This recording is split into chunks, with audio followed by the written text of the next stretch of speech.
সুপ্রিয় দর্শক, আসসালামু আলাইকুম। এশিয়ান টিভি ফেসবুক লাইভ থেকে আপনাদের সবাইকে জানাই স্বাগত। আমি এই মুহূর্তে আছি মানিকগঞ্জ জেলার সিংগাইরে। আপনারা আমার পিছনে দেখতে পাচ্ছেন যে এটি একটি সিংগাইর উপজেলা শাখা ইসলামী ব্যাংক।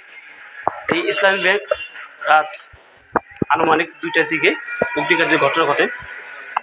সেই ঘটনা থেকে আপনারা দেখতে পাচ্ছেন যে কম্পিউটার, ফ্রিজ এবং বিভিন্ন ব্যাংকের যাবতীয় যে মালামাল পুরো একেবারে ছাই হয়ে গেছে। আমি এখানকার যিনি ম্যানেজার, এই শাখার ম্যানেজার, তার কাছ থেকে মোহাম্মদ রমজান আলীর কাছ থেকে আমি জানতে পেরেছি যে এখানে যে ফ্রিজ, কম্পিউটার, ল্যাপটপ এবং আনুষঙ্গিক যে যে মালামাল আছে সবই কিন্তু একেবারে পুরো ছাই হয়ে গেছে, যেটা কিন্তু আপনারা দেখতে পাচ্ছেন।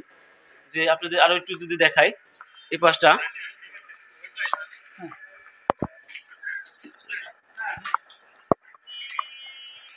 দেখুন।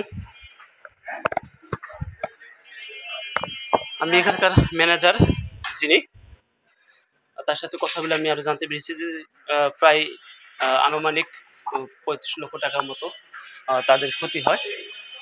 দেখুন উপরে যে সিলিং সেটিও কিন্তু একেবারে পুরো ছাই হয়ে গেছে। এবং এই অগ্নিকাণ্ডের যে সূত্রপাত, যে ঘটনাটি ঘটেছে, সেটি কিন্তু যে বৈদ্যুতিক যে সকেট, সেখান থেকেই তারা আমাকে আনুমানিক একটি ধারণা দিয়েছে যে এখান থেকে এই ঘটনাটি ঘটতে পারে।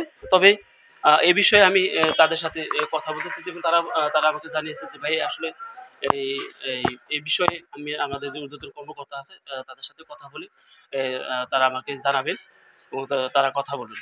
যদি আপনাদের দেখাই, যেখানে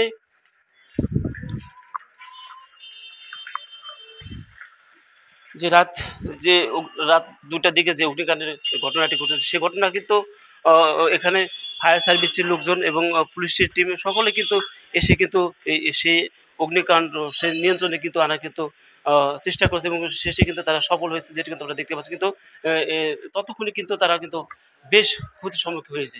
তো এই ছিল আমার কাছে সিঙ্গার থেকে সর্বশেষ।